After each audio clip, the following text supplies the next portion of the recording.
Any summer holidays kannu call GT Holidays ku pannu.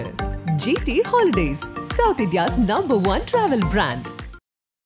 Ravindran Duraisamy அவர்களுடைய பார்வையில் இந்த 3 ஆண்டு ஸ்டாலின் ஆட்சி எப்படி இருந்தது சார்? எப்படி இருக்குது இந்த ஆட்சிங்கிறது 5 ஆண்டுகளுக்கு பிறகு மக்கள் தங்கள் தீர்ப்பு அளிப்பாங்க. கவர்மெண்ட் வந்து பெர்ஃபார்மிங் கவர்மெண்ட்டாக இருந்தால் மக்கள் பாசிட்டிவாட்டும் வாக்களிப்பாங்க. பெர்ஃபார்மன்ஸில் வந்து மக்களுக்கு குறைகள், நிறைய பேர் அந்த கவர்மெண்ட் நடவடிக்கையால் லூசர்ஸ் இருந்தாங்கன்னா லூசர்ஸ் வந்து எதிராக போவாங்க, கெய்னர்ஸ் வந்து ஆதரவாக இருப்பாங்க. அந்த ப்ளஸ்ஸு மைனஸு எல்லாம் சேர்ந்து ப்ளஸ் அதிகமாச்சுன்னா ஒரு கவர்மெண்ட்டுக்கு ப்ரோ இன்கம்பன்சி இருக்கும், மைனஸ் அதிகமாச்சுன்னா ஆன்டி இன்கம்பன்சி இருக்கும். இது வந்து மக்கள் மனநிலை பிரதிபலிக்கக்கூடிய தேர்தல் இல்லையா? செந்தில் பாலாஜி நம்பர் 1 ஆர்கனைசர், கடுமையாக ஆர்கனைஸ் பண்ணி அவர் பெரிய வெற்றியை பெற்றுவாங்க. இது வந்து சங்கரங்கோயிலில் ஜெயலலிதா பெற்றது, ஸ்ரீரங்கத்தில் ஜெயலலிதா பெற்றது, அழகிரி திருமங்கலத்தில் பெற்றது. இது வச்சு ஒரு மக்கள் மனநிலையை நம்ம முடிவு பண்ண முடியாது. ஒரு ஓட்டுக்கு 2 ஓட்டுக்கு மேலே ஜெயிப்பாங்கன்னு. உள்ளாட்சி தேர்தல், சட்டமன்ற தேர்தல், நாடாளுமன்ற தேர்தல் இப்படி வேற வேறையா பார்த்து மக்கள் வாக்களிக்கிறது, அது என்ன விதமான ஒரு மனநிலை சார்? எனக்கு புரியல. மக்கள் வாக்களிக்கிறது மட்டும் இல்ல, அதிகாரம் பெரிய பலமா உருவாயிடுச்சு. ஸ்டாலின் மேல தீவிர பற்றுதல் கொண்ட கேடர்ஸ் கிடையாது, செய்தி தொடர்பாளரே கிடையாதுங்க ஸ்டாலினுக்கு. ஸ்டாலின் வர்சஸ் எடப்பாடின்னு அவங்க கொண்டு வரணும்னு அவங்க நினைக்கிறாங்க, திமுக வர்சஸ் அதிமுகன்னு. நீங்க ஸ்டாலினுக்கு போட்டியான ஒரு எடப்பாடி இல்லைன்னு அந்த இடத்துல அண்ணாமலை எது கொண்டு வந்து பாக்குறீங்களா, சீமானை கொண்டு வர பாக்குறீங்களான்னு அவங்களுக்கு அது ஒரு அச்சம். அதனால அவங்க சொல்லாம ஸ்டாலினுக்கு ஆள் இல்ல, காமராஜ் மாதிரி வேறு இடத்துல இருந்தாருங்கிறத நான் சொல்லும் போது ஸ்டாலினுக்கு இடம் பெருசு, ஸ்டாலினுக்கு இணையா யாரும் இல்லைங்கிறத நான் பதிவு பண்றேன், தரவுகளோட சொல்றேன். இல்ல ஸ்டாலினுக்கு இணையா யாரும் இல்லைன்னா சீமானும் கிடையாது, அண்ணாமலையும் கிடையாதுன்னு தான் நீங்க சொல்லணும். யாரும் கிடையாது. ஸ்டாலினுக்கு இடையான ஒரு தலைவராட்டு எடப்பாடி பழனிசாமி இல்ல. அந்த இடத்துல எடப்பாடி பழனிசாமி, சீமான், அண்ணாமலை, டிடிவி, அன்புமணின்னு எக்கச்சக்க பேர் இருக்காங்க. ஒருத்தர் இருக்காருன்னு திமுக காரங்க சொல்றாங்க. ஒருத்தர் இருக்காரு, யார் தெரியுங்களா? ஸ்டாலினா மோடியா? டைரக்டா மோடியோட போட்டி போட்டுக்கிறாருன்றாங்க. அந்த பொசிஷனிங் கரெக்ட், அதை சொல்லக்கூடிய திமுக காரன் நான் பாராட்டுறேன். 3 வருடத்துல திரு ஸ்டாலின் வர்சஸ் அதர்ஸ் தான் தமிழ்நாடு, அவருக்கு போட்டி இல்லைன்றது உங்களுடைய பார்வை அப்படியா? அதான யதார்த்தம். பொய்ய சொல்லி நான் எப்படி நிற்க முடியும்? திமுக செய்தி தொடர்பாளர்கள் வந்து ஸ்டாலினால விளம்பரம் பெற்றுக்கிட்டு எடப்பாடிக்கு ஓவர் டைம் பாக்குறாங்கிறதா என்னோட கருத்து. கலைஞருக்கும் ஸ்டாலினுக்குமான வித்தியாசம் சார். கலைஞர் மாஸ் லீடர், அவருக்குன்னு ஒரு வெறி பிடிச்ச கூட்டம் இருந்தது. ஸ்டாலினுக்கு ஒரு பவர்ஃபுல் லீடரா ஸ்டாலின் வந்துட்டாரு. கலைஞரை விட அரசியல் நுணுக்கங்கள்ல ஏறி போயிட்டாரு. ஆனா கலைஞர் மாதிரி ஒரு உணர்வுபூர்வமான, உணர்ச்சிகரமான ஒரு வெறி பிடிச்ச ஒரு தொண்டர் கூட்டம் ஸ்டாலினுக்கு மிஸ்ஸிங்.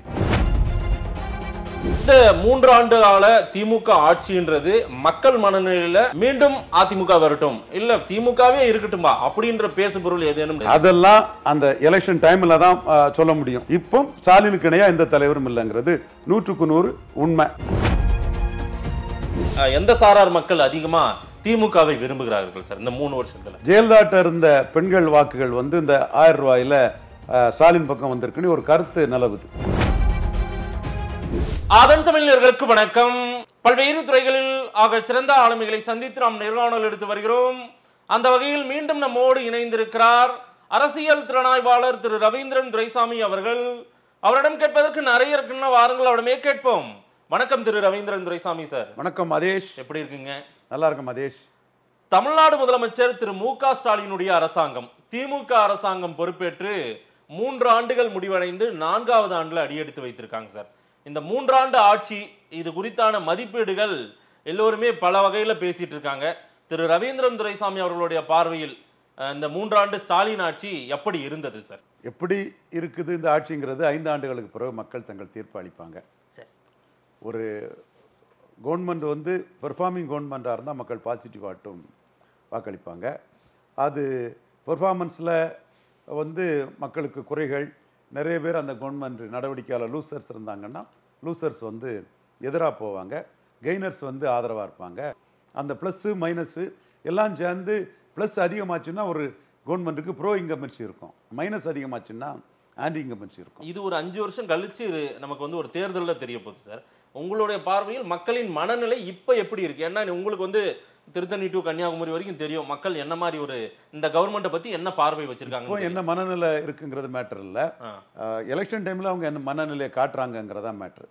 இப்போ நம்ம மனநிலை இருக்குங்க, என்ன யாட்ஸ்டிக்ஸ் இருக்குது, நம்ம உறுப்புக்கு தக்கன சொல்லிக்கலாம். தேர்தல் நேரத்தில் அவங்க மனநிலை எப்படி காட்டுறாங்கங்கிறதான் மேட்ரு. இந்த வகைக்குள்ளே நீங்கள் பார்த்தீங்கன்னா கிராமப்புற உள்ளாட்சி தேர்தல் வர்றதிலே சக்கரை உருகுது, கட்டும் எதிர்ப்புன்னு ஒரு கோஷ்டி போச்சு.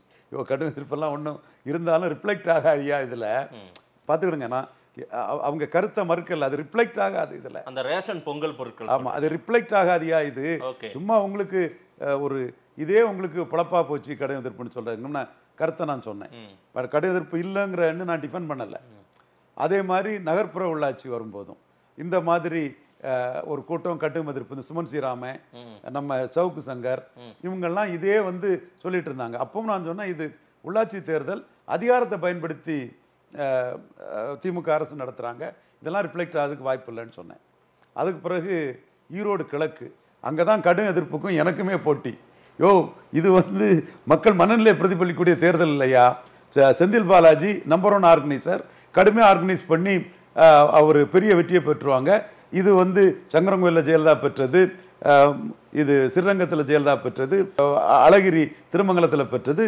இது வச்சு ஒரு மக்கள் மனநிலையை நம்ம முடிவு பண்ண முடியாது. ஒரு ஓட்டுக்கு 2 ஓட்டுக்கு மேல ஜெயிப்பாங்கன்னு.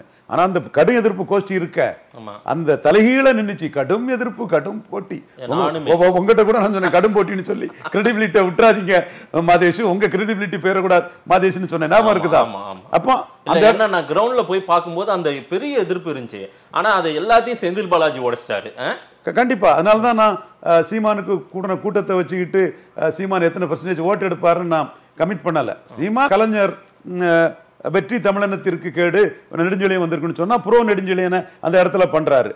புறமலைக்கல்லர் சமூகத்தின் அன்பை பற்றி பேசும்போது ஆண்டி எடப்பாடியை அங்கே பண்ணுறாரு. இது வந்து தமிழ்நாட்டுக்குள்ள தனக்கு பிரச்சாரம் பண்ணிடுறாரு. நுணுக்கமாக அவரோட இதை நான் சொன்னேனே தவிர ஓட்டு அவங்க வாங்கிட்டாங்க. கம்ப்ளீட்டாக வாங்கிட்டாலும் கூட நான் அருந்ததியர் பிரச்சனை மட்டும் கொஞ்சம் பெருசாக போச்சு அந்த ஈரோடுக்குள்ள. அந்த பிரச்சனை அவங்களுக்கு ஒரு மைனஸ்ன்னு தான் பார்க்குறேன். ஏன்னா அவங்களுக்கு சீமானுக்கு ஆதரவு வரக்கூடிய ஒரு சமூகம். சீமான் வந்து சந்திராயம் போட்டிங் போகுது, இந்த மனுஷ கழிவு அகற்றான், இதெல்லாம் அவங்க மக்களுக்கு டச் ஆகுது. பட் அவர் இன்னொரு இஷ்யூவில் அது எதிராக போச்சுங்கிறதும் உண்மைதான். இனிவே நம்ம இப்போ இஷ்யூ என்ன, அது வந்து ரிஃப்ளெக்ட் ஆகலைங்கிறத நம்ம சொன்னோம். ஸோ இந்த ஆன்டி இன்கமன்சி எல்லாம் வந்து அதிகப்படியா கிரவுண்ட்ல இருந்தாலும் அதெல்லாம் தேர்தல்ல எதிரொலிக்காது பெருசா அப்படின்னு ஒவ்வொரு படிநிலையிலையும் நீங்க சொன்னீங்க. சட்டமன்ற தேர்தல் தான் அது ஆன்டி எஸ்டாப்ளிஷ்மெண்ட் எத்தனை சதவீதம் இருக்குங்கிறத பார்க்கறதுக்குள்ள உரைக்கல் இல்ல. அது எனக்கு புரியல சார். என்னன்னா உள்ளாட்சி தேர்தல், நகர்ப்புற உள்ளாட்சி எல்லாம் உள்ளாட்சி தேர்தல் கம்ப்ளீட்டா வச்சு, உள்ளாட்சி தேர்தல், சட்டமன்ற தேர்தல், நாடாளுமன்ற தேர்தல், இப்படி வேற வேறையா பார்த்து மக்கள் வாக்களிக்கிறது, அது என்ன விதமான ஒரு மனநிலை சார்? எனக்கு புரியல. அது மக்கள் வாக்களிக்கிறது மட்டும் இல்ல, அதிகாரம் பெரிய பலமா உருவாயிட்டு. சரி, ஏன்னா ஸ்டாலின் மேல தீவிர பற்றுதல் கொண்ட கேடர்ஸ் கிடையாது. செய்தி தொடர்பாளரே கிடையாதுங்க ஸ்டாலினுக்கு. ஸ்டாலினுக்கு விசுவாசமான செய்தி தொடர்பாளரே கிடையாது. என்ன நீங்க இவ்வளவு பேர் வராங்க, எல்லாரையும் நீங்க இப்படி சொல்றீங்க? நான் சொல்றேன் ஸ்டாலின் வெர்சஸ் அதர்ஸ் தான் தமிழ்நாடு அரசியல். காமராஜ் வெர்சஸ் அதர்ஸ் மாதிரி காமராஜ் காங்கிரஸ் பிடிச்சிக்கிட்டு தையல் பாக ஆதித்தன், ஆதிமூல நாடாரு, நெருக்கடி கொடுத்து பசுமன் தேவர், நாடிமுத்து பிள்ளை, வல்லத்தரசு, இப்படி பலரையும் கட்சியை விட்டு வெளியே தள்ளிட்டு கட்சியை பிடிச்சிக்கிட்டு ஒரு பெரிய சுதந்திரத்துக்கு போராட்ட கட்சியை பிடிச்சிட்டு காமராஜ் வெர்சஸ் அதர்ஸ்னு ஒவ்வொரு இடத்துல காமராஜ் இருந்தாரு. காமராஜ் 57, 62 அந்த பொசிஷன் தான் இருந்து, அந்த மாதிரி கூட்டணி கட்சி பலத்தில் ஸ்டாலின் வர்சஸ் அதர்ஸ் இருக்காரு. நான் சொல்றத ஒரு செய்தி தொடர்பாளர் சொல்ல இல்லையே. அப்போ அவங்க ஸ்டாலின் நீங்க சொல்ற ஸ்டேட்மெண்ட்டை ஒரு செய்தி தொடர்பாளர் சொல்லியிருக்க வேண்டும் அப்படின்றீங்க. சொல்லல. ஏன்னா ஸ்டாலின் மேல பற்றுள்ள கூட்டம், கலைஞர் மேல பற்றுள்ள கூட்டம் மாதிரி ஸ்டாலின் மேல தீவிர பற்றுள்ள கூட்டம் இல்ல. இல்ல, மனுஷபுத்திரன், ஒரு தமிழன் பிரசன்னா, கான்ஸ்டன்டைன் ரவீந்திரன் எல்லாம் இது பேசுறது இல்லைன்னு நீங்க நினைக்கிறீங்களா? திரு ஸ்டாலின் அவர்களுடைய சாதனையை தான் பேசிட்டு இருக்காங்க எல்லா தொலைக்காட்சியிலும். ஸ்டாலின் வர்சஸ் அதர்ஸ், ஸ்டாலின் உயர்வான இடத்துல இருக்காருங்கிறத பலரும் பேசல. நீங்க தமிழன் பிரசன்னா பேசுவாரு, அந்த தம்பி பேசுவாப்புல, அதுல நாம் கலந்துகிட்டதுலாம் ஸ்டாலினை டிஃபெண்ட் பண்ணல. அந்த தம்பி தெளிவாக தான் இருப்பார். கொஞ்சம் வேகமாட்டு கூட இது பண்ணி நிற்பார் அந்த தம்பி. மனுஷம் வேகமா தான் இருப்பாரு. அதாவது ஸ்டாலினால விளம்பரம் பெற்றுக்கிட்டு எடப்பாடிக்கு ஓவர் டைம் பார்க்குறவங்களும் இங்க இருக்காங்க. திமுக இருக்காங்க செய்தி தொடர்பாளர்கள் திமுகவுக்குள்ள இருக்கிறாங்க. சோ காரணம் கலைஞருக்கு அப்படி இல்ல, ஸ்டாலினுக்கு அப்ப தீவிரமான ஸ்டாலின் மீது பற்றுதல் கொண்ட திமுக செய்தி தொடர்பாளர்கள் என்ன ஸ்டேட்மெண்ட் சொல்லி இருக்கணும்? ஸ்டாலின் வர்சஸ் அதர்ஸ் தமிழ்நாடு இருக்கு, ஸ்டாலினுக்கு இணையானவர் இல்ல எடப்பாடிங்கிறத சொல்லி இருக்கணும். ஓகே, அதை சொல்லலைன்னா அவங்களுக்கு ஸ்டாலின் மேல உண்மையை நான் சொல்றேன். அதே வேளையில நான் அவங்க யாரும் அதை டிஃபெண்ட் பண்ணாத போது கலைஞருக்கு இருந்த தீவிரமான பற்று கொண்ட ஆதரவாளர்கள் ஸ்டாலினுக்கு இல்லைங்கிற நான் ஒரு முடிவுக்கு வர ஒரு முக்கியமான பாயிண்ட். அதே மாதிரி தீவிரமான எதிர்ப்பாளர்களும் ஸ்டாலினுக்கு இல்லை. இல்ல நீங்க என்ன வியூல சொல்றத அவங்க நினைக்கிறாங்க தெரியுமா? ஸ்டாலின் வெர்சஸ் எடப்பாடின்னு அவங்க கொண்டு வரணும்னு அவங்க நினைக்கிறாங்க, திமுக வெர்சஸ் அதிமுகன்னு. நீங்க ஸ்டாலினுக்கு போட்டியான ஒரு எடப்பாடி இல்லைன்னு அந்த இடத்துல அண்ணாமலை எது கொண்டு வந்து பாக்குறீங்களா, சீமானை கொண்டு வர பாக்குறீங்களான்னு அவங்களுக்கு அது ஒரு அச்சம். அதனால அவங்க சொல்லாம ஸ்டாலினுக்கு ஆள் இல்ல, காமராஜ் மாதிரி வேறு இடத்துல இருந்தாருங்கிறத நான் சொல்லும் போது ஸ்டாலினுக்கு இடம் பெருசு, ஸ்டாலினுக்கு இணையா யாரும் இல்லைங்கிறத நான் பதிவு பண்றேன், தரவுகளோட சொல்றேன். இல்ல ஸ்டாலினுக்கு இணையா யாரும் இல்லைன்னா சீமானும் கிடையாது அண்ணாமலையும் கிடையாதுன்னு தான் நீங்க சொல்லணும். யாரும் கிடையாது, யாரும் கிடையாது. ஆனா நீங்க அந்த இடத்துல அவங்கள வச்சிருவீங்களா? எடப்பாடியை வந்து தள்ளி விட்டு யாரும் கிடையாது. Stalin versus Edappadi, Stalin versus Seeman, Stalin versus Annamalai, Stalin versus Anbumani, Stalin versus Dinakaran, Stalin versus others, Kamaraj versus Rajaji, Kamaraj versus Anna, Kamaraj versus Thevar, Kamaraj versus Adithanar, Kamaraj versus Ma Po Si, Kamaraj versus communist Kalyana Sundaram, Kamaraj versus communist Ramamurthy, Kamaraj versus socialist. இந்த மாதிரி காமராஜ் இணையா ஒரு தலைவர் இல்லாத ஒரு சூழ்நிலையில இருக்கவங்கள அண்ணா பெருசா இருந்தாரு. ஒரு ஒற்றை தலைவரா யாரும் இடையா இல்லாத சூழ்நிலையில மு.க. ஸ்டாலின் பலமான அணியோட இருக்கிறாரு. அவர் அணி இன்டாக்டா இருக்குது, அணி உடையாது. காம்பினேஷன் கெமிஸ்ட்ரியில் இருக்கக்கூடியது ஆர்கே நகரில் தோத்து வந்தவங்க, ஆர்கே நகரில் தோத்து வந்தவங்க ஸ்டாலினே வந்து ஆர்கே நகரில் அதிமுக புடவை போட்டு நம்ம ஈஸியா வந்துடும், யாரை விட்டாலும் ஜெயிக்கணும், மருது கணேசை விட்டாரு, மருது கணேசன் 3வது போனாருங்கிறது உண்மை. அதற்கு பிறகு அதுல பாடம் படிச்சு அணியை இன்டாக்டா வச்சுக்கிட்டு ஒரு கெமிஸ்ட்ரியில் உள்ள அணியை வச்சுக்கிட்டு ஸ்டாலின் தனக்கு இணையா ஒருத்தர் இல்லைங்கிற ஒரு உயரிய நிலைமையில இருக்கிறாரு. இதை திமுக செய்தி தொடர்பாளர்கள் பதிவு பண்ணலங்கிறதான் என்னோட கருத்தா சொல்றேன். திமுக செய்தி தொடர்பு இதை நம்ம ஒரு விளக்கமா பேசிடலாம், முடிச்சுட்டு வரேன். சொல்லுங்க.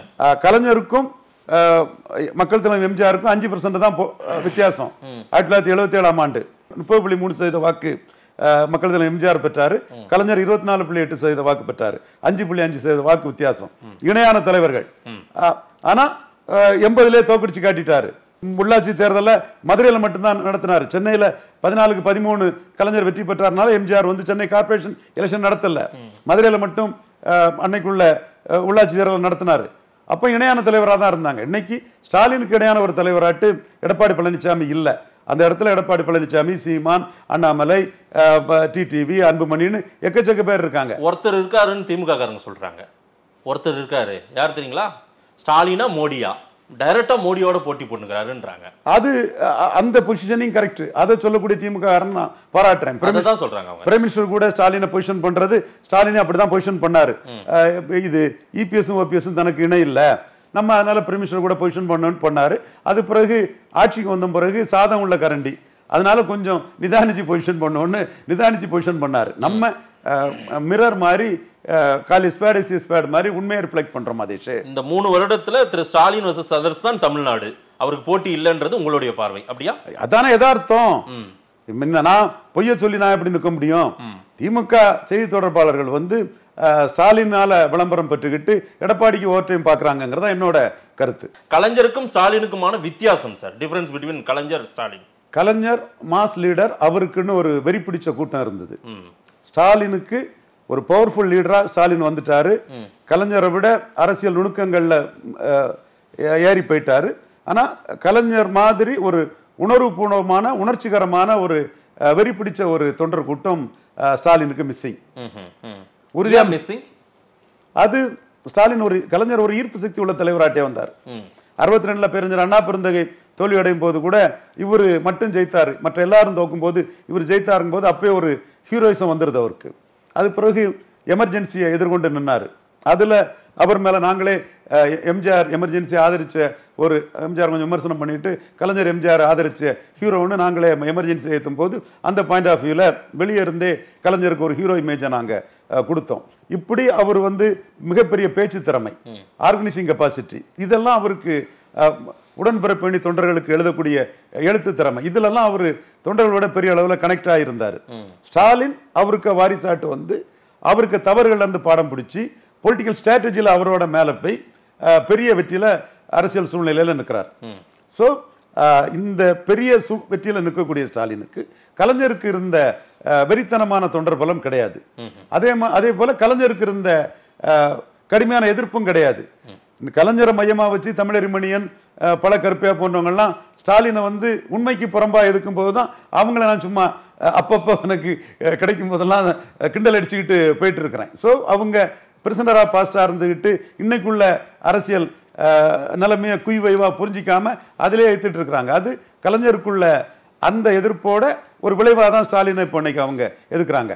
இன்னைக்குள்ள லெவல்ல ஸ்டாலினுக்கு தீவிர ஆதரவும் கிடையாது, தீவிர எதிர்ப்பும் கிடையாது. ஆனா ஸ்டாலினுக்கு வெற்றிங்கிறது வந்து கலைஞரோட ஏன் தொடர் வெற்றியில புரட்சி தலைவரை விட, மக்கள் தலைவர் எம்ஜிஆரை விட, கலைஞரை விட மு.க. ஸ்டாலின் மேல நிற்கிறாரு. இன்னும் சொல்ல போனா இந்த மக்களவை தேர்தலையும் வெற்றி பெறும்போது மேஜர் பார்ட்னரா 2 மக்களவை தேர்தலில் வெற்றி பெற்ற ஒரு பெரிய தலைவரா தமிழ் மண்ணில் வந்து கலைஞர், புரட்சி தலைவி, மக்கள் தலைவத்தை விட திராவிட இயக்க வரலாற்றில் ஸ்டாலின் தாங்கிற அந்த பெருமையும் பெறுவார். இதை கூட அந்த செய்தி தொடர்பாளர் சொல்லுவாங்களோ என்னவோ எனக்கு தெரியல. ரிசல்ட் வர்றதுக்கு முன்னாடியே சொல்லிட்டு உறுதியா திமுக அணி வெற்றிங்கிறது எனக்கு தெரியுதா சொல்றேன். உறுதியா மோடி 3வது முறை பிரதமர் ஆவாரு, நெஹ்ருவின் சாதனை முறியடிப்பாருங்கிறது எனக்கு தெரியுது. ரெண்டுமே சேம் லாஜிக்ல தான் நான் சொல்றேன். ஓகே, யூபி மோடிக்கு என்ன ஃபார்முலாவோ அதுவே தான் மாநிலத்துல ஸ்டாலினுக்கு அதே சேம் லாஜிக்ல தான் சொல்றேன்.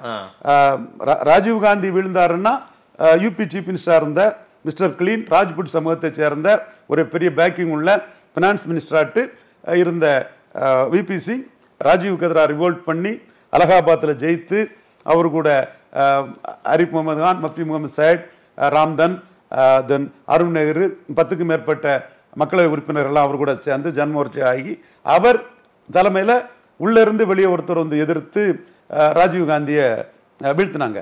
இன்னைக்கு மோடிக்கு எதிராக எந்த டிசிஷன்ஸும் இல்லை. ஒரு கூட்டம் போலி பெரியாரிஸ்ட் கூட்டம்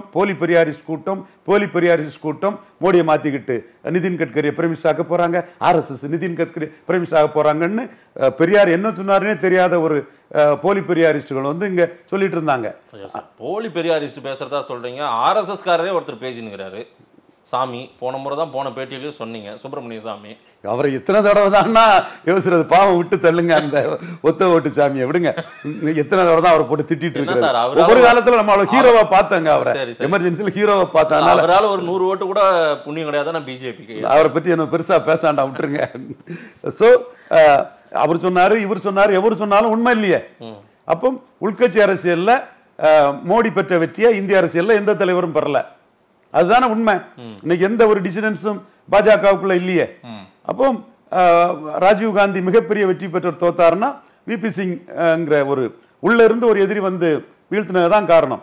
ஏன் கலைஞர் வந்து 71 பிறகு தோத்தாருன்னா மக்கள் தலைவர் எம்ஜிஆர் திமுக விட்டு வெளியே வந்து 30% வாக்குகளை பெற்றதுதான் காரணம். உள்ள இருந்து வெளியே வந்து அப்போ இந்த ப்ராசஸ்ல திமுக அணி 53% வாக்கெடுத்த அணி இன்டாக்டா இருக்குது. கமலஹாசன் எதிர்ப்போட்டு இல்லாத ஒரு பிரச்சார வலிமையை ஈரோடு கிழக்குல காட்டினவர் உள்ள வந்து சேர்ந்திருக்கிறாரு. சோ அவங்க எதிரணி பிரிஞ்சதும் இவங்க தோத்துருவாங்க, தலைகளா எல்லாம் மாறின்னு சொல்லதுக்கு நான் தயார் இல்லை. நான் இதுக்கு மதிப்பு கொடுக்குறேன். இன்டாக்டா அந்த அணியை ஜோதிபாஸ் மாதிரி ஸ்டாலின் கொண்டு போறது அவருக்கு ஒரு பிளஸ்ஸா இருக்கும்ங்கிறதுக்கு நான் மதிப்பை கொடுக்குறேன். அதே மாதிரி மோடி வந்து கர்நாடகாவில் தேவகோடாவை காங்கிரஸ்ல இருந்து தன் பக்கம் எடுத்திருக்கிறாரு. ஆர்எல்டியை அகிலேஷ் யாதவ் இருந்து தன் பக்கம் எடுத்திருக்கிறாரு. இப்படி அவரும் வந்து எந்த இடத்துலயும் அணியை வந்து பலகீனப்பட விடல. ஒரே ஒரு ஸ்டேட் தவிர்த்து மகாராஷ்டிரா மட்டும், அந்த உத்தவ் தாக்கரே ஃபேக்டருக்கு மட்டும் நான் மரியாதை கொடுக்குறேன். மற்ற எல்லா இடமும் மோடி பழைய வெற்றியை பெறுவாரு. ஏன் 55% வாக்கு பலத்தோடு இருக்கக்கூடிய பாஜகவை 35% வாக்கு பலம் மட்டுமே கொண்ட அகிலேஷ் யாதவும் காங்கிரஸும் மாயாவதி இல்லாம ஆர்எல்டி இல்லாம பிடிச்சிருவாங்கிறத நான் ஏத்துக்கிட தயாரா இல்லை. அதே மாதிரி லாலு யாதவுக்கும் தேஜஸ்வி யாதவ் இப்போ அவங்களுக்கும் காங்கிரஸுக்கும் 35% வாக்குக்கு மேல பெற முடியாதுன்னு நான் கருதுறேன். கர்நாடகாவில் இண்டிவிஜுவல் காங்கிரஸ் மக்களவையில் 40-41 தாண்டாதுன்னு நான் கருதுறேன். ஸோ இந்த மாதிரி கடந்த காலத்தில் உள்ள லாஜிக்கை வச்சு தான் என்னோட கருத்தை சொல்றேன். அது வந்து ஆல் இண்டியாவில் மோடிக்கு சூட் ஆகுது, தமிழ்நாட்டில் மு.க. ஸ்டாலினுக்கு சூட் ஆகுது. இதை தாண்டி அதிசயங்கள் அற்புதங்கள் நடப்பதற்கு வாய்ப்பு இல்லைங்கிறது என் கருத்து. இல்ல, அது வெறித்தனமான தொண்டர்கள் கலைஞருக்கு இருந்த மாதிரி இல்லைன்னு சொல்றீங்க. ஆனா அவருக்கு சாதகமான சூழ்நிலை, அந்த ஏற்கனவே வெற்றி பெற்ற கூட்டணி இன்டாக்டா இருக்கு, அதெல்லாம் ஒரு பலம் காரணம். ஆனால் எதிர்முகாமலே அவருக்கு வலுவான போட்டி இல்லாத ஒரு காரணம், அதுவும் ஒரு காரணம். கண்டிப்பா மற்றவர்கள போட்டியில வந்து வலுவானவங்க இல்லாதனால இவர் பெருசா தெரியுதாரா? கண்டிப்பா உண்மைதான், அதுல எந்த மாற்றமும் இல்லையே. அதுதானே காமராஜுக்கு இருந்தது. அண்ணாவே இது காஞ்சிபுரத்துல 62ல மிக மோசமான கலைஞர் ஜெயிக்கும் போது மிக மோசமான கடுமையான லீடிங்ல 57 ஜெயித்த இடத்துல தோத்த பிறகு அண்ணாவே போட்டி கொடுக்க பயந்தார. அவரு 67 சட்டமன்றத்துக்கு அண்ணா நிக்கலையே. அண்ணா வந்து 6 தொகுதிகள் உண்ட மாஞ்சில் மனோகரன் 67 வெற்றி பெற்ற மக்களவைக்கு தானே நின்னாரு. அப்போ மோதிஞ்ச ராஜாஜி பெருஞ்சர் அண்ணா பெருந்தகை 2 இணைஞ்சு 1 to 1 கொண்டு வந்து அண்ணா, ராஜாஜி, முக்கிய தேவர், ஆதித்தனார், தென் communist, socialist, depressed caste league, இப்படி பல கட்சிகள், ஹாய்தே மில்லத் சாஹிப் அவரை முக்கியமாக சொல்லணும், ஹாய்தே மில்லத், இவங்க எல்லாமே சேர்ந்து ஒரு பெரிய அணி அமைச்சு, முஸ்லீம் லீக் எல்லாமே சேர்ந்து ஒரு பெரிய அணி அமைச்சு 1 to 1ல காங்கிரஸையும் காமராஜையும் தோக்கடிச்சாங்க.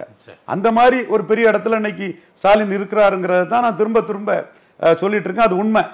நீங்க அதை ஒத்துக்கிட மறுத்தீங்கன்னா அது தமிழ் தேசியம் எழும்பிடுமோ, இதுல இந்துத்துவ அண்ணாமலை எழும்பிடுவாரோ நீங்க அச்சப்பட்டீங்கன்னா நீங்க அச்சப்பட்டு உண்மையை மறைக்கிறீங்கன்னு அர்த்தம். அந்த இடத்துல நீங்க ஸ்டாலினுக்கு உயர்வை சொல்லாம ஸ்டாலினுக்கு புகழ் பெற்றுக்கிட்டு டிவி வெளிச்சத்தில் வந்துக்கிட்டு எடப்பாடிக்கு ஓவர் டைம் பார்க்குறீங்கன்னு நான் சொல்கிறேன்.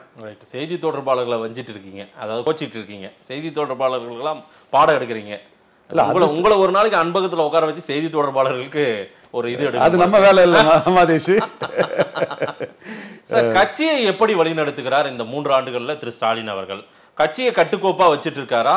கட்சி தொண்டர்களும் நிர்வாகிகளும், அதாவது தொண்டர்கள் எப்போதுமே தலைவர்கள் சொல்றதை கொஞ்சம் கேட்பாங்க, நிர்வாகிகள் அதாவது மேல்மட்ட 2ஆம் கட்ட தலைவர்கள், நிர்வாகிகள் எல்லோருமே திரு ஸ்டாலினுக்கு அடிபணிந்துதான் வேலை செய்கிறார்களா? அது காலவரனோட பார்க்கணும். கலைஞர் பிடிச்ச கட்சியில 3 பேர் லீடர்ஸ். கலைஞருக்கு நம்பர் 1 கலைஞர்னா நெடுஞ்செழியன் பிற்காலத்தில் அவுட் ஆயிட்டாரு. பொதுச் செயலாளர் தம்பிவா தலைமையை ஏற்கவான்னு அண்ணாவால புகழப்பட்டவர், அவர் பொதுச் செயலாளர், பொருளாளர் எம்ஜிஆர். 3 பேருக்குமே உருவம் உண்டு. க்ரோட் புல்லிங் கெப்பாசிட்டியில் எம்ஜிஆர் ஃபர்ஸ்ட், கலைஞர் செகண்ட், நாவலர் 3வது. கட்சி அமைப்பில் ஆர்கனைசேஷனில் கலைஞர் ஃபர்ஸ்ட், எம்ஜிஆர் நாவலரும் பெருசா முன்ன பின்ன பார்க்காண்டு. ஆக 3 பேர்ல முதலமைச்சர் பதவிங்கிறதுலையும் கட்சி தலைவர் பதவிங்கிறதுலையும் முதல் இடத்துக்குள்ள முத்தமிழறிஞர் கலைஞர், 2வது இடத்துல மக்கள் திலகம் எம்ஜிஆர். அவர் வந்து ஈர்ப்பு சக்தியிலையும் க்ரோட் புல்லிங் கெப்பாசிட்டிலையும் பொசிஷனில் பொதுச் செயலாளருங்கிறதுல நெடுஞ்செழியன் இருந்தாலும் வெயிட்டேஜ் இல்லாதனால அவர் வந்து 3வது ஒரு ஆளாட்டு, முக்கியமான ஆளாட்டு இருக்கிறார். இதுதான் அன்றைய திமுக. இன்னைக்குள்ள DMK Stalin alone can do and undo things in DMK. ஏன்னா அதுல கலைஞர் எம்ஜிஆரை சந்திச்சு அப்புறம் வைகோ சந்திச்சு அப்படி வந்த திமுகவை ஸ்டாலின் இன்ஹெரிட் பண்றாரு. அப்போ கலைஞர் ஒற்றை தலைமையான திமுகவை ஸ்டாலின் இன்ஹெரிட் பண்றாரு. கலைஞர் இன்ஹெரிட் பண்ண திமுகங்கிறது அண்ணாவோட கூட்டு தலைமையா இருந்த திமுகவை கலைஞர் பிடிக்கிறாரு. இன்னும் சொல்ல போனா அன்னைக்கு அண்ணா பொசிஷனே எம்எல்சி ஆகி தான் சீஃப் மினிஸ்டர் ஆயிருந்தாருங்கிறதும் வரலாற்றில் மறுக்கவோ மறைக்கவோ முடியாத உண்மை. அப்போ அன்னைக்கு கூட்டு தலைமை தான். அந்த கூட்டு தலைமைக்குள்ள எம்ஜிஆர், கலைஞர், நாவலர், மக்கள் திலகம் 3 பேருங்கிறதும் பெரிய இதுல வராங்க. மற்றவங்களுக்கும் அதுல வெயிட்டேஜ் இருந்துகிட்டு தான் இருக்குது. மற்ற 2ஆம் கட்டத்தில் உள்ள பல தலைவர்களுக்கும் பலருக்கும் வெயிட்டேஜ் இருந்துட்டு தான் இருக்குது. இப்போ மேல்மட்டத்தில் முக ஸ்டாலின் ஒருத்தர் மட்டும்தான். Stalin alone can do and undo things in DMK. Udhayanidhi is at the mercy of Stalin. ஸ்டாலினுக்கு டெலிகேட்டட் பவர் தான். அதனால தான் சீமான் கங்காரு குட்டின்னு உதயநிதி ஸ்டாலின் சொல்றாரு இல்லையா, கங்காரு குட்டின்னு சொல்றாருல, ஸ்டாலினால தான் உதயநிதி ஸ்டாலின். பட் உதயநிதி ஸ்டாலின் திமுக பிளஸ் தான், அவருக்குன்னு எதிர்போட்டு இல்லை, அவருக்கு பிரச்சாரம் கட்சிக்கு பிளஸ் தான்.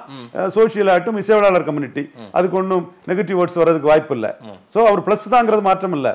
ஆனால் அந்த பிளஸ் வந்து ஸ்டாலினுக்கு விம்சன் ஃபேன்சில தான் இருக்குது.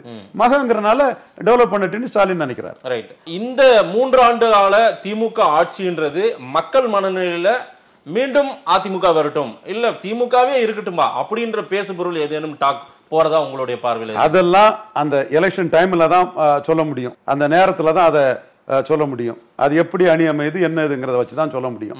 இப்போ ஸ்டாலினுக்கு இணையா எந்த தலைவரும் இல்லைங்கிறது 100க்கு 100 உண்மை. இதுல சிலருக்கு இதை பொறுக்க முடியல, தாங்க முடியல. ஐயா வீரமணி அடிக்கடி சொல்வார், தீயில மிதிச்ச மாதிரி அவ்வாவான்னு. அவருக்கு வார்த்தை தான் அவ்வாவான்னு. நீங்க குதிச்சிங்கன்னா அதை பற்றி எனக்கு பிரச்சனை இல்லை. உண்மை நிலைமை அதுதான். ஸ்டாலினுக்கு இணையான தலைவர் இப்ப யாரும் இல்லை. மாநில உரிமை கேட்கறதுல கலைஞருக்கு நிகராக திரு ஸ்டாலின் இருக்கிறாரா? மத்திய அரசு பாஜக அரசை எதிர்ப்பதில் ஸ்டாலின் உறுதியா இருக்காரா? டு வின் ஃபர்ஸ்ட்டுக்கு மத்திய அரசை எதிர்த்து தான் தீரணும், எதுக்குறாரு, அவ்வளவுதான். மற்றபடி அவர் எதுக்குறதுல தான் அந்த கிறிஸ்டின் முஸ்லீம் ஓட்டு அவருக்கு நிற்கும். அதனால அவர் எதுக்குறதுல வந்து அரசியல் லாபம் இருக்குது, எதிர்க்கிறதுல சில இடர்பாடுகள் இருக்குது, அரசியல் ரீதியாக எதிர்க்கிறதுல லாபம் இருக்குது. அவர் வந்து கரெக்டாக தான் கொண்டு போயிட்டு இருந்தாரு. அந்த கர்நாடகா காங்கிரஸ் வெற்றியை வந்து ராகுல் காந்திக்கு வெற்றி, ராகுல் காந்தியை டிஸ்குவாலிஃபை பண்ணனால வந்த வெற்றின்னு அவர் சொன்னார். ஏன்னா இங்கே எல்லாருமே தமிழ்நாட்டுக்குள்ள அதை பேச ஆரம்பிச்சிட்டாங்க. இன அடிப்புக்கு ஆளான தமிழ் தேசிய அந்த அந்த புள்ளியிலிருந்து எழுந்து நிற்கக்கூடிய நாம் தமிழர் சீமானே ராகுல் டிஸ்குவாலிஃபிகேஷனுக்கு எதிரான கருத்தை சொன்னார். அன்புமணி ராமதாஸ் கூட்டணியை எதிர்பார்த்து எதிரான கருத்தை சொன்னார். அப்போ கூட்டணியிலே இருக்கக்கூடிய திருமாவளவன் போராட்டமே இறங்கி நடத்தினார். அப்போ ஸ்டாலினும் அவர் பங்குக்கு ஆல் இண்டியா இமேஜை ராகுல் காந்தி கொடுத்தாரு. அதுக்கு பிறகு தான் அந்த செந்தில் பாலாஜி மேட்டர்கள் அது இதெல்லாம் வந்துங்கிறது நீங்கள் கூர்ந்து அதை வாட்ச் பண்ணவங்களுக்கு அது தெரியும். நாம கூர்ந்து வாட்ச் பண்ணக்கூடியவங்க நம்ம கருத்து அதுல தெளிவா இருக்கும். பட் ஸ்டாலின் என்ன முடிவு எடுக்கிறார்? Win first. காங்கிரஸுக்கு எப்பெல்லாம் திரு ஸ்டாலின் பக்கபலமா நிக்கிறாரோ, காங்கிரஸை உயர்த்தி ராகுல் காந்தியை உயர்த்தி பேசுறாரோ, அப்பெல்லாம் பிஜேபியினுடைய அந்த அமைப்புகள், சில அமைப்புகள் ஐடி இடி எல்லாம் வந்து அதுவும் ஒரு பிரச்சனைக்கு காரணம்னு சொல்ல வரீங்களா சார்? பிஜேபியோட அமைப்புகளே முடிவுக்கு வந்துட்டீங்களா? இல்ல, எல்லாரும் சொல்றத நான் கேள்வி சொல்லிருங்க, விடுங்க. அதெல்லாம் பிரச்சனை. இப்ப காங்கிரஸை தூக்கி வைக்கிறதுனால தான் இந்த பிரச்சனை எல்லாம் திமுக ஃபேஸ் பண்ணுதா சார்? கண்டிப்பா. டு வின் ஃபர்ஸ்ட்க்கு காங்கிரஸ் தேவை. காங்கிரஸ் இன்க்ளூசிவ் அலையன்ஸ் இருக்கக்கூடிய ஒரு கட்சியை மோடி எதிரியா பார்ப்பாருங்கிறதும் உண்மை. இப்ப காங்கிரஸ் அலையன்ஸ்ல இல்லாம நவீன் பட்நாயக் மாதிரி ஜெகன் மாதிரி எல்லாம் ஸ்டாலின் அரசியல் பண்ணுவாருன்னா மோடி அதை வந்து எதிரிக்கு நண்பன் எதிரின்னு பார்க்க மாட்டாப்ல. ஸ்டாலினுடைய ஆட்சியில் இந்த திட்டங்கள் எல்லாம் மக்கள் பேசுறாங்களா சார்? திட்டங்கள், இந்த இலவசங்கள், அதே போல அவங்களுக்கு கொடுக்குற இந்த மகளிர், பெண்கள் என எந்த சாரார் மக்கள் அதிகமா திமுகவை விரும்புகிறார்கள் சார் இந்த 3 வருஷத்துல? ஜெயலலிதா இருந்த பெண்கள் வாக்குகள் வந்து இந்த 1000 ரூபாயில ஸ்டாலின் பக்கம் வந்திருக்குன்னு ஒரு கருத்து நிலவுது. வேற சார், இந்த இளைஞர் மட்ட வாக்குகள், இளைஞர்கள், அதே போல மூத்தவர்கள் எப்பவுமே திமுகவுக்கு மாறி மாறி போடுவாங்க. இளம் தலைமுறை வாக்குகள் திமுகவுக்கு இன்னமும் இன்டாக்டா இருக்குன்னு நினைக்கிறீங்க? அது நாம வந்து அதை விமன் ஓட்டர்ஸ் இதே வந்து ரொம்ப ஒன்றும் வேறுபடுத்தி பார்க்க முடியாது. விமன் பூத்தில் என்ன இருக்குங்கிறத ஓரளவு எடுத்து பார்த்தா அது தெரிஞ்சு போகும். இதில் கொஞ்சம் நம்ம களத்தில் போகும்போதும் 1000 ரூபா வந்து கொஞ்சம் வேலை செய்திருக்குங்கிற நமக்கு தெரிஞ்சுது.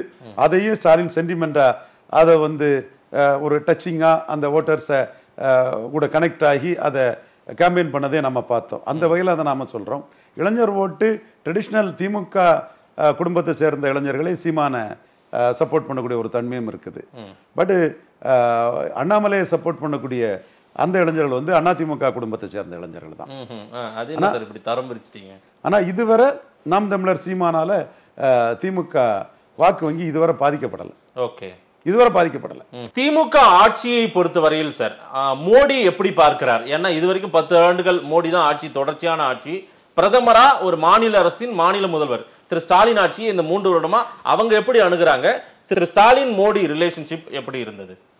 காங்கிரஸ் இன்க்ளூசிவ் அலையன்ஸ்ல இருக்கக்கூடிய ஒரு ஸ்டாலின்ங்கிறனால மோடி வந்து அந்த இடத்துக்குள்ள எதிராக தான் பார்ப்பார். 3 வருஷம் அப்படிதான் பார்த்திருக்காரு. 3 வருஷம் அவர் கலத்தி விடுவார்னு எதிர்பார்ப்பு இருந்தது. கலத்தி விடல. அது உங்க எதிர்பார்ப்பு, மோடி எதிர்பார்ப்பா தானா? நம்ம எதிர்பார்ப்பு வந்து மோடியை நம்ம மனசாட்சிக்கு விரோதமா நம்ம நம்பாத ஒண்ணு மோடி கிட்ட சொல்ல மாட்டோம். விட்டா நல்லா இருக்கும், கலத்தி விட்டா நல்லா இருக்கும். அவரு பார்லிமெண்ட்ல இந்திரா காந்தி, சோனியா காந்தி, இவங்கெல்லாம் ராஜீவ் காந்தி எல்லாம் ஸ்வீப் பண்ணதை வச்சு கலத்தி விட மாட்டாருங்கிறதையும் நம்ம கரெக்டாக தான் ரிப்போர்ட் பண்ணோம். ஏன்னா மோடி போன்றவங்கள்ட்ட அந்த உண்மையை சொன்னாதான் நம்ம தொடர்ந்து தாக்கு பிடிச்சி நம்ம கருத்துக்கு மதிப்பு மரியாதையும் இருக்கும். அமைச்சர்கள் மட்டும் திரு ஸ்டாலினுடைய அமைச்சரவை, திரு ஸ்டாலினை ஒரு பெரிய லீடர்ஷிப்பா, ஒரு பெரிய லீடரா அதை மதித்து அவர்கள் வந்து அவருடைய வழிநடத்தலின்படி பயணிக்கிறாங்களா? உங்களுடைய பார்வையில் இந்த 3 ஆண்டுகள்ல அமைச்சர் பெருமக்களுடைய ரெஸ்பான்ஸ் திரு ஸ்டாலினுக்கு எப்படி இருந்தது? அதுல ஸ்டாலினுக்கு ஒரு சென்டிமெண்டல் லாக் இருக்கு. எந்த சென்டிமெண்டல் லாக்குன்னா, இந்த அமைச்சர்களும் இந்த மாவட்ட செயலாளர் தான் ஸ்டாலினோட உயர்வுக்கு காரணமா இருந்தவங்க. ஓகே. ஸோ அவங்களோட சில தவறுகளை சுட்டி காட்டுறதுக்கு வந்து ஸ்டாலின் திணறதா நான் பார்க்குறேன். டைரக்டா எனக்கு எவிடென்டா ஒரு எக்ஸாம்பிள் ஒன்றும் சொல்ல முடியல, பட் நான் அதை யூகிக்கிறேன் அந்த மாதிரி. ஸோ நிக்க வச்சு கண்டிக்க முடியாத ஒரு தர்ம சங்கடத்தை நான் யூகிக்கிறேன். ஓகே, இல்ல இந்த வார்த்தை கரெக்டா நான் சொல்றது? கண்டிப்பா நிக்க வச்சு கண்டிக்க முடியாத ஒரு தர்ம சங்கடம். குறிப்பா துரைமுருகன், குறிப்பா கிரேட் துரைமுருகன் எல்லாத்தையும் கிண்டல் அடிப்பாரு. சார் பண்றாரு ஏங்க அவர் எல்லாத்தையும் கிண்டல் அடிப்பாரு, நம்மளும் அவரை கிண்டல் அடிப்போம். ஒருக்கா இது பாமக சார்பா அவர்கிட்ட கூட்டணி பேச போனோம். கூட்டணி கலைஞரும் டாக்டரையும் பேசி முடிச்சிருப்பாங்க. என்றாலும் நான் ஜி.கே. மணி, இன்னொரு பாமக நிர்வாகி 3 பேரும் போனோம். பொன்முடி ஆற்காட்டார் இவர் இருந்தார். இவர் எப்பவுமே கிண்டல் அடிப்பார்ல. அப்போ என்கிட்ட வந்து கொல்லம் வலையிலே ஊசி விற்கிறான்னாரு. ஆமா, கொல்லம் வலையில தான் ஊசி விற்பேன் அப்படின்னேன். பொன்முடிக்கும் ஆற்காட்டாருக்கும் விசேஷமா சந்தோஷம். இவருக்கு ரொம்ப ஷாக்கு. என்கிட்ட வந்து 2 வன்னியர்களும் அவருக்கு எதிராக நான் பேசினதுல இவங்களுக்கு ரொம்ப கடுப்பு. ஏன்னா இவங்க மந்திரியா இருக்கிறாரு, ஒரே ஜாதி, ரத்தத்தின் ரத்தங்கள், அது இவங்க விஷயங்கள், மக்கள் பிரச்சனையோ அவங்க பிரச்சனையோ அவர்கிட்ட நடக்கும், தப்பு இல்ல. அது அரசியல் கொல்லம் வலையில ஊசி. நானும் வன்னியர், நீ பாமக இதை என்கிட்ட பேசுறேன். ஆமா, கொல்லம் வலையில தான் ஊசி விற்கணும்னு நான் திருப்பி அடிச்சேன். ஏன்னா அவரை வச்சு எனக்கு ஒண்ணும் இல்ல, இவங்களுக்கு அவரை வச்சு கெயின் இருக்குது. இந்த 2 பேருக்கும், யாருக்கு கூட வந்த 2 வன்னியர்களுக்கும். சோ இந்த மாதிரி அவருக்கும் எனக்கு கூட அனுபவங்கள் உண்டு. இப்போ கூட அவரு பாமகவை கொண்டு வந்துருவாரு, கூட்டணியில கொண்டு வந்துருவாருன்னு. அண்ணே வேலையை பாருங்கண்ணே, பாமகவுக்கு எதிர்ப்பு இருக்குண்ணே, திருமாவளம் பிளஸ்ண்ணே. அதனால நம்ம வந்து பாமகவை சேர்த்தோம்னா பாஜக கூட போறாங்கன்னு கிறிஸ்டின் முஸ்லீமும் நம்மளோட்டு போயிருவாம்ண்ணே. ஸ்டாலின் சொல்லியிருப்பாரு. கண்டிப்பா ஸ்டாலின் இப்படிதான் சொல்லியிருப்பாரு. இல்ல, நீங்க தான் இப்பதான் சொன்னீங்க ஒரு தர்ம சங்கடம் இருக்கு, ஹேண்டில் பண்ண முடியல. அதான் கரெக்டா அட்ராக்டா ஹேண்டில் பண்ணிட்டாரு. நம்ம அவாய்ட் பண்ணதே ஹேண்டில் பண்ணதான்றீங்க. நஷ்டம் வர்றதுக்கு ஸ்டாலின் இது பண்ண மாட்டாரு. துரைமுருகனுக்கு முயற்சி பலிக்காது. வேணா துரைமுருகனுக்கு பாமக காரங்க கிராஸ் ஓட்டிங் இங்க வந்து அவருக்கு கதிர் ஆனந்துக்கு போட்டிருக்கலாம். அது அவருக்கு கெயின் தான். அல்டிமேட்டா அவருக்கு அது வெள்ளூர்ல கொஞ்சம் பாமக காரங்க நம்ம கூட்டணிக்காக முயற்சி பண்ணாரியா போடுவோன்னு போட்டாங்கன்னா கெயின் தான். ஆனா அவருக்காக ஸ்டாலின் நஷ்டப்பட மாட்டாருங்க நான் வாங்கி சொன்னேன். ஏன் திருமாவளவன் மற்றும் விடுதலை சிறுத்தைகள் சகோதரர்கள் கூட என்னவோ நடந்துருமே, துரைமுருகன் சாதிச்சிருவாருன்னு சொல்லும் போது ஒன்றும் நடக்காது, துரைமுருகனுக்கு வேலை இல்லைன்னு நம்ம சொன்னோம். பட் ஒரு மூத்த தலைவர்னால அவரை கொஞ்சம் டீசெண்டா, கண்ணியமா, மதிப்போட, மரியாதையோட அப்படிதான் அவரை டீல் பண்ண முடியும். ரைட். இன்னொரு முக்கியமான கேள்வி சார், இந்த 3 ஆண்டு கால திரு ஸ்டாலின் ஆட்சியோடு சேர்த்து இந்த நாடாளுமன்ற தேர்தல் ரிசல்ட்டுக்கு பிறகாக நிறைய மாற்றங்கள் கட்சிக்குள்ள கொண்டு வர போறாரு அப்படின்னு சொல்றாங்க. யாரெல்லாம் சிறப்பாக செயல்படலையோ, யாரெல்லாம் ரொம்ப தொய்வாக செயல்பட்டுருக்கோ அவங்களெல்லாம் தூக்கிட்டு வேறு மாவட்ட செயலாளர்கள், அமைச்சர் பெருமக்கள் சிலரை மாற்றப்படுறதா சொல்றாரு. அதே போல உதயநிதி ஸ்டாலினுக்கு அந்த ப்ரமோஷன் ஏற்கனவே கடந்த காலங்களில் பேசினது தான், விரைவில் அவர் துணை முதல்வர் ஆக போறாரு அப்படின்னு. இந்த தேர்தலில் கிட்டத்தட்ட 24 நாட்கள் பயணம் செய்து ஒரு 8000 கிலோமீட்டருக்கு மேல பிரச்சாரம் பண்ணியிருக்காரு. அவருடைய பிரச்சாரம் நமக்கு கட்சிக்கு பிளஸ் ஆயிருக்குது. அதனால இந்த முறை அவர் துணை முதல்வர் ஆக்கிறதுக்கு திரு ஸ்டாலின் கண்டிப்பா ஓகே சொல்லிட்டாரு அப்படின்ற தகவல் வருது. அது நடக்குமா? வெற்றி பெறும்போது கலைஞர் தன் குடும்பத்தை முன்னிறுத்துவார். அது கலைஞர் ஃபார்முலா. அதே மாதிரி மக்களவைத் தேர்தலில் வெற்றி பெறத்தான் போறாரு மு.க. Stalin. It goes without saying. Okay. எப்படி மோடி 3வது முறை வெற்றி பெற்று பிரதமராக வருவாரோ அதே மாதிரி தமிழ்நாட்டிலையும் மு.க. ஸ்டாலின் மக்களவைத் தேர்தலில் அவர் அணி வெற்றி பெற தான் போகுது. ஸோ வெற்றி பெறும்போது அந்த வெற்றியில் வந்து உதயநிதி ஸ்டாலினை கூடுதலாக எம்பவர் பண்ணுறது இயற்கையான ஒன்று தான். அதை ஸ்டாலின் செய்வதற்கான வாய்ப்புகள் இருக்குன்னு கருதுறேன். திமுகவுக்கு இந்த 3 ஆண்டுகள் மட்டும் இல்லாது ஒட்டுமொத்தமாகவே திரு ஸ்டாலின் அவர்களுக்கு வந்து எது பிளஸ்ஸா இருக்குது, எது மைனஸா இருக்குது சார் உங்களுடைய பார்வையில்? அவருடைய பிளஸ் எது, அவருடைய மைனஸ் எது சார்? பிளஸ் வந்து இவர் சிபிஎம் லீடர் பாலகிருஷ்ணன் அவர்கிட்ட பேசிகிட்டு இருக்கும்போது, மதுரையில் நான் ரிஷியெல்லாம் இருந்து பேசிகிட்டு இருக்கும்போது, அவர் ரொம்ப அண்டர்ஸ்டாண்டிங் பொலிட்டிஷனாக இருக்கிறாரு. மற்ற தலைவர்கள் மாதிரி தன்னால் தான் எல்லான்னு அவர் ஃபீல் பண்ணல, ஒரு அணியால் எல்லாங்கிற அந்த ஒரு கிவ் அண்ட் டேக் பாலிசி இருக்குது. இந்த வெற்றியே சீட்டு ஒவ்வொருத்தராக பகிர்ந்துக்கிட்டோன்னு தான் அவர் பேசுகிறாரு. ஸோ இந்த அணியை ஜோதி பாஸ் மாதிரி அவர் இன்டாக்டாக வைக்கணுங்கிற அந்த மைண்ட் செட் அவர்கிட்ட இருக்குங்கிற சொன்னார். மற்ற தலைவர்களை பாலகிருஷ்ணன் யாரும் குறை சொல்லலை. ஸ்டாலினோட அந்த பெருமையை எங்ககிட்ட பகிர்ந்துக்கிட்டாரு. நாங்கள் அதில் என்ன பார்க்குறோம்னா, நாங்கள் போட்ட பிச்சைன்னு சிபிஎம்முக்கு அதிமுககாரங்க அந்த 77ல் சிபிஎம் கிடச்ச சீட்டுகளை சொன்னாப்புல, உடனே சிபிஎம் நீங்கள் பெரிய பிச்சைக்காரங்க, நாங்கள் உங்களுக்கு நிறைய தொகுதியில் பிச்சை போட்டோன்னு அவங்க சிபிஎம் பதில் சொன்னாங்க. ஜெயலலிதா யாரோ ஒருத்தர் ராஜீவ்காந்தியை இகழ்ந்து பேசி நான் சீஃப் மினிஸ்டர் ஆகலைன்னு ஜெயலலிதா பேசினாப்புல. கலைஞர் மத்திய அமைச்சர் பதவிக்காக கூட்டணியையே கலத்தி விட்டுட்டு போனார். அந்த மாதிரிப்பட்ட விஷயங்கள் வந்து எல்லாருக்குமே வந்து தோல்வியை கொடுத்ததை ஸ்டாலின் உணர்றாரு. ஸோ அவங்க அனுபவத்திலிருந்து படிப்பினையை படிச்சுக்கிட்டு ஒரு கலெக்டிவ் எஃபர்ட்ஸோட ஒரு வெற்றி, கூட்டணியோட வெற்றிங்கிற மாதிரி அதை அப்படியே கொண்டு போகக்கூடிய தன்மை ஸ்டாலின்கிட்ட இருக்குது. இது ஸ்டாலினுக்கு ஒரு ப்ளஸ். அதனால தான் நான் 20 சீட்டில் காங்கிரஸ் வந்துடும், 5 சீட்டில் விடுதலை சிறுத்தைகள் வந்துடும் சொல்லும்போது ஒன்றும் வராது, திமுக கூட்டணி ஸ்டேட்டஸ்கோ கண்டினியூ ஆகும், அது அப்படியே தான் இருப்பாங்க. இதனால நீங்கள் சோஃபா அடிக்க தேவையில்ல சார், முடிஞ்சிருச்சு எல்லாம். இப்போ புரியுது. ஆமாம், இனி ரிசல்ட் தான் நமக்கு புரியுது. ஸோ அதை வந்து ஸ்டாலின் 26லையும் கண்டினியூ பண்ணுவார்னு தான் நான் நினைக்கிறேன். ரைட். மைனஸ் என்னன்னு கேட்டேன். மைனஸுங்கிறது வந்து அது மைனஸ்ன்னு சொல்லறதுக்கு இல்லை, கலைஞர் மாதிரி எஃபெக்டிவான ஒரு சாரிசமாக இல்லை. கரிஷ்மா இல்லை. கரிஷ்மா இல்லை. ஓகே, நிறைய விஷயங்கள் சார். திரு ஸ்டாலின் அவர்களுடைய 3 ஆண்டு ஆட்சி எப்படி இருந்தது, அதே போல் அவர்கிட்ட இருக்கிற ப்ளஸ் மைனஸ் ப்ளஸ் வந்து கட்சியை எப்படி கொண்டு போகிறாரு அப்படின்றதும், மோடி ஸ்டாலின் அவங்களுடைய ரேப்போ எப்படி இருக்குன்றதையும் பல தகவல்களாக சொல்லியிருக்கீங்க. மக்கள் என்ன சொல்கிறான்னு பார்க்கலாம். நேரில் வந்து நேரம் கொடுத்து பேசியமைக்கு நன்றி திரு ரவீந்திரன் துரைசாமி சார். நன்றி மதேஷ்.